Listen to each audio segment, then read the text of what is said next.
Apocalipse 3, versículo 14. Levante aí sua Bíblia. Fala conosco, meu Pai. É a tua palavra que nós precisamos ouvir. Não é nem querer. Nós precisamos. E é o que o Senhor nos dá, não o que queremos, o que precisamos. Da tua palavra para abrir os nossos olhos, nosso entendimento, para nos nortear, nos guiar. Elevamos a ti os nossos pensamentos, para que o Senhor fale conosco. Usa a minha boca e que todos entendam a tua palavra. Em nome de Jesus, amém. Apocalipse 3,14. E ao anjo da igreja de Laodiceia escreve: isto diz o amém. Olha aqui para mim. Amém, Jesus é o amém. Amém significa eu concordo. Ele é o amém. A testemunha fiel e verdadeira. O princípio da criação de Deus. Entenda uma coisa. Tem testemunhas que são o quê? Falsas, mentirosas. Mas ele é a testemunha fiel. O amém. O princípio da criação de Deus. Aí ele diz assim no 15: conheço as tuas obras, que nem és frio nem quente. Quem dera foras frio ou quente. Olha para mim, por favor. Jesus chegou trazendo o diagnóstico daquela igreja. O importante não é o que as pessoas acham de você, os elogios que as pessoas fazem para você. O importante é o que você é diante de Deus. Diante de Deus. Entenda, ele conhece o que o bispo, o pastor, o que ninguém conhece, a condição espiritual de cada um. E ele falou: ó, não és frio, nem és quente. Esse é o pior estado espiritual de uma pessoa, porque ela já conheceu o que era ser fria, e ela já conheceu o que era ser quente, e agora está sendo morna. Entenda isso. Jesus usava muito o que acontecia na cidade. Essa cidade de Laodiceia era uma cidade muito rica na Ásia. Essa cidade de Laodiceia recebia água de 2 cidades, e a água chegava morna. Você toma água morna? Não. Tudo quente, você tem cuidado. Quando a panela está quente, o prato está quente, você toma todo o cuidado e avisa: cuidado, o prato está quente, cuidado, a comida está muito quente. Porque ninguém brinca com o que está quente, ninguém brinca com fogo.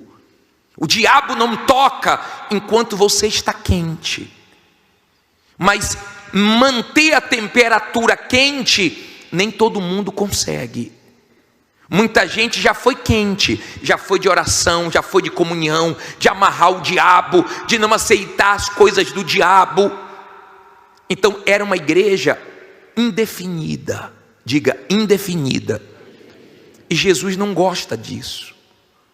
Jesus gosta de definição. Jesus gosta de definição. Ou uma coisa ou outra, não coluna do meio. E essa igreja não era nem uma coisa nem outra. E ele trouxe esse diagnóstico da igreja. É igual o médico. O médico ele pede exames porque ele quer dar o remédio certo. Ele quer curar o paciente. A maior alegria de um médico é quando ele tem um resultado positivo. E aí ele comemora a vitória, né? Ele se alegra. A maior tristeza é quando a pessoa morre. Mas eles tentam de tudo para poder salvar. Jesus também. Mesmo essa igreja sendo uma igreja morna, ele estava tentando. Eu vou te mostrar uma coisa interessante aqui. Diz assim: assim porque és morno e não és frio nem quente, o que é que ele diz aí? Vomitar-te-ei da minha boca. Olha para mim, por favor. Pesado ou não é? Bispo, Jesus não vomita ninguém. A Bíblia diz que vomita. O morno ele vomita. Bispo, Jesus faz isso? Faz. O que você faz quando você vomita?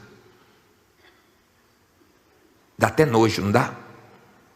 O que você faz quando você vomita? Você joga fora aquilo ali. Ele não quer te jogar fora. Ele não quer vomitar ninguém. Mas ele não aceita essa vida morna. E às vezes o que deixa uma pessoa morna não é o pecado apenas. Não é o que ela está fazendo de errado, é o que ela está deixando de fazer de certo. Porque tem gente que deixou de fazer o que não era para deixar de fazer. Tem gente que hoje não jejua mais, não ora mais, não busca mais, não sacrifica mais. Eu estava agora à tarde pensando em Deus.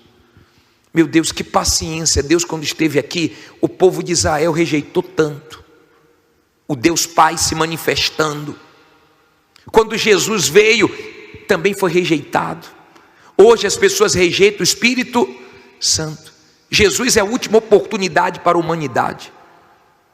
E o Espírito Santo, ele está fazendo o papel dele final. Porque o Deus Pai fez o papel dele, o Deus Filho fez o papel dele nesse mundo, e o Espírito Santo está fazendo o papel dele. Não tem a quarta pessoa. Não tem. É a terceira pessoa da Trindade, o Espírito Santo, que é Deus.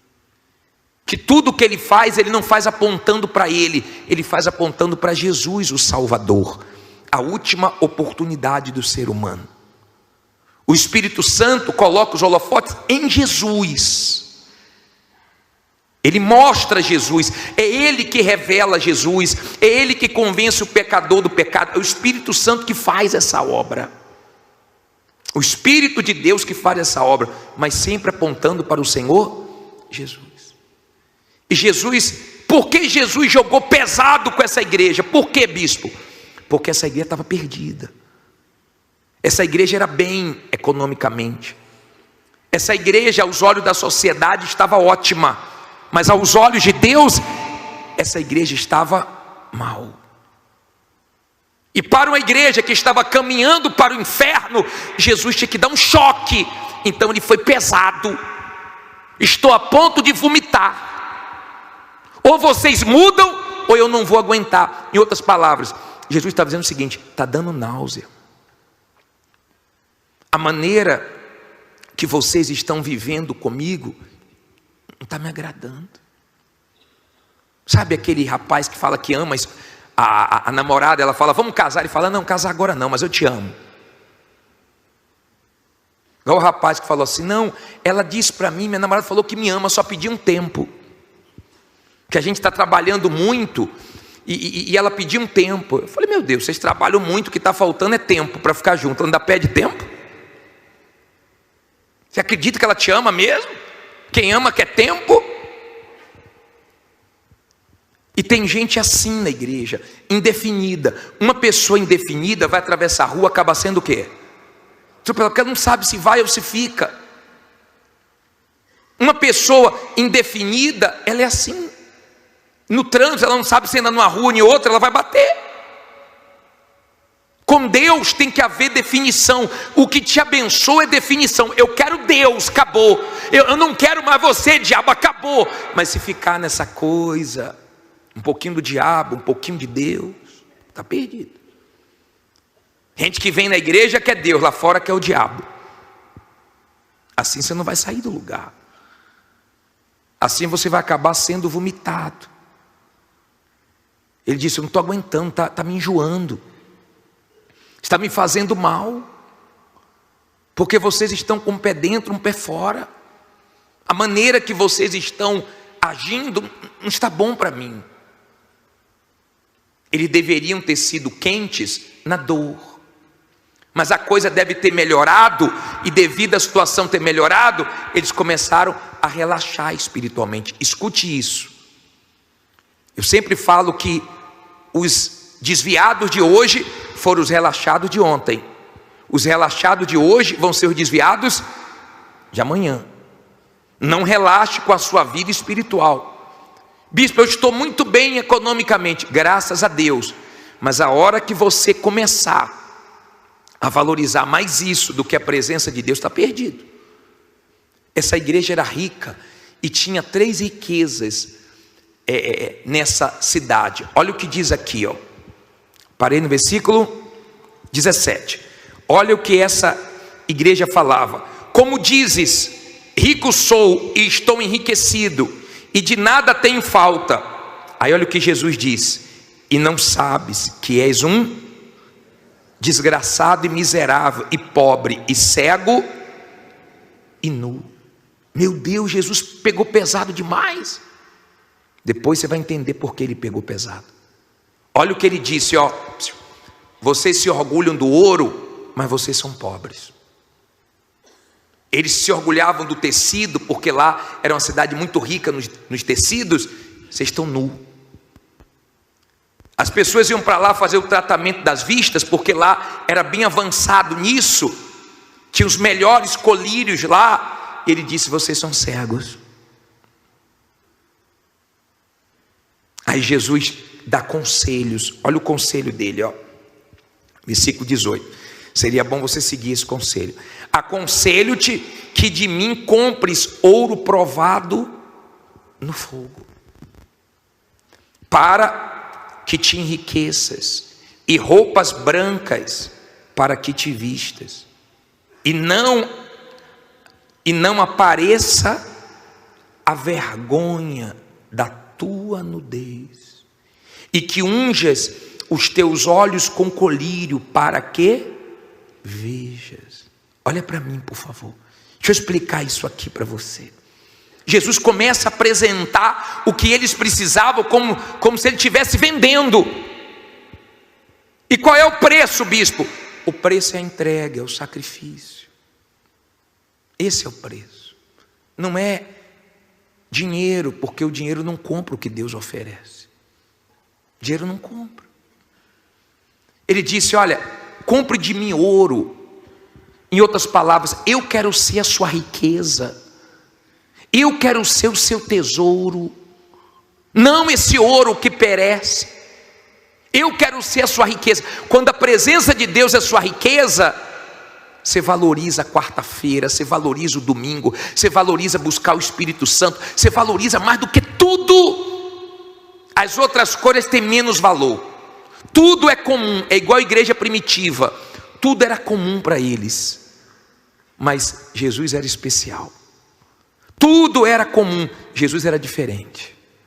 Amém? Jesus era tudo para ele. Ele disse: vestes brancas. Quer dizer, as vestes estão sujas, vocês não estão percebendo. Olha o que ele disse, ó: para que não seja vista a sua vergonha. Lembra quando Adão e Eva pecaram? Veio o quê? A vergonha. Então eles tentaram cobrir com folhas, só que a folha murcha. E Deus matou um cordeiro, que simbolizava Jesus, para poder cobrir eles.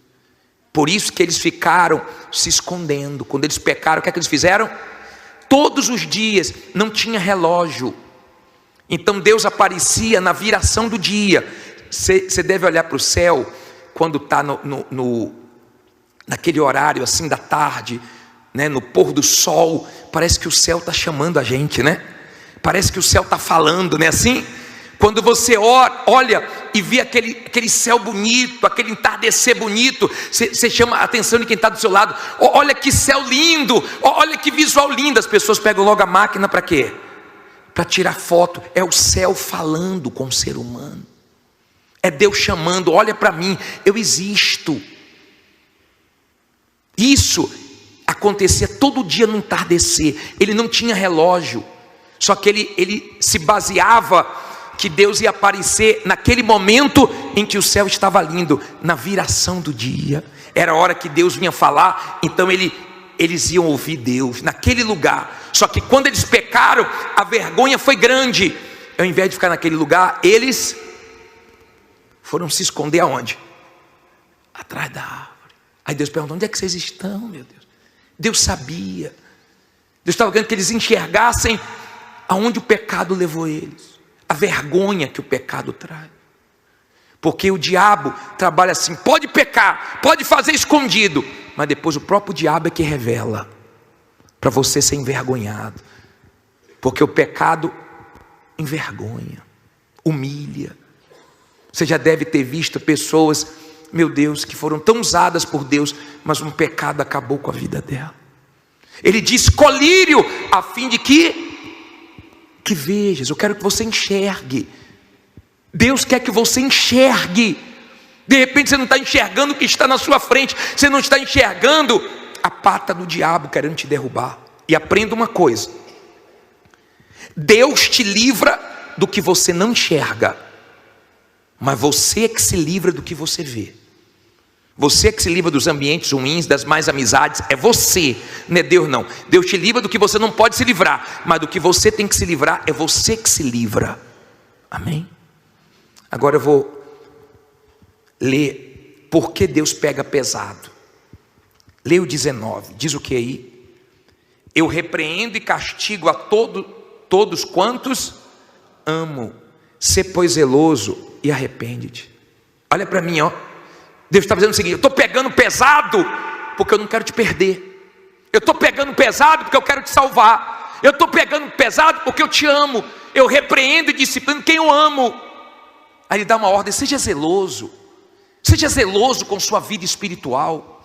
Seja zeloso com a sua vida com Deus. Não relaxe, não leve na brincadeira. Seja zeloso com a sua salvação, com a sua alma. Seja zeloso e arrependa-te. Em outras palavras, se arrepender, mesmo depois de tudo que você fez, eu te salvo. Aí vem a parte mais forte dessa carta, que me dá um temor. Versículo 20 diz assim: eis que estou à porta e bato. Se alguém ouvir a minha voz e abrir a porta, entrarei até ele, e com ele ceiarei, e ele comigo. Olha para mim, por favor. Onde é que Jesus estava nessa igreja? Do lado de fora. Eles não perceberam. Isso é que é preocupante, porque às vezes a pessoa está perdendo a salvação e não está percebendo. Jesus já está fora da vida dela, como estava fora da vida de Sansão, ele não percebeu. Quando ele acordou, ele pensou que tinha a mesma força e não tinha. Ele já era igual aos outros homens.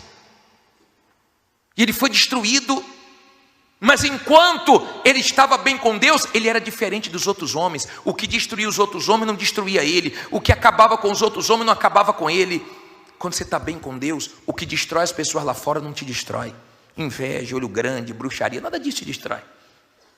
Você destrói quando você se torna igual às outras pessoas lá fora, que não temem a Deus. Amém? Jesus estava do lado de fora fazendo o quê?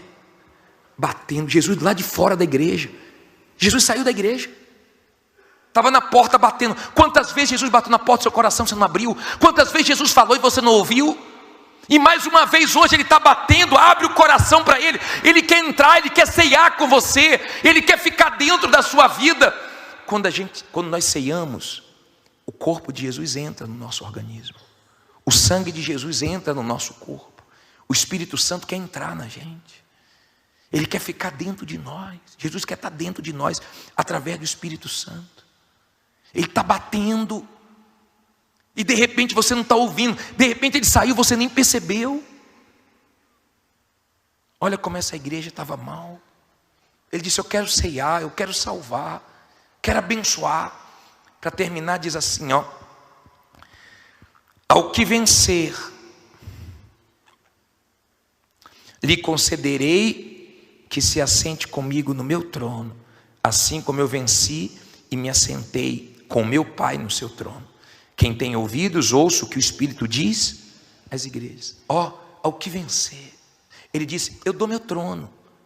Vocês estão aí dando valor a ouro, a roupa, vocês estão aí dando valor para tantas coisas. Eu dou meu trono. Quem é que gosta de dar o lugar para o outro, gente? O ser humano gosta de dar a posição para o outro? Duvido. Mas ele falou: te dou o trono. Eu venci e sentei com meu Pai.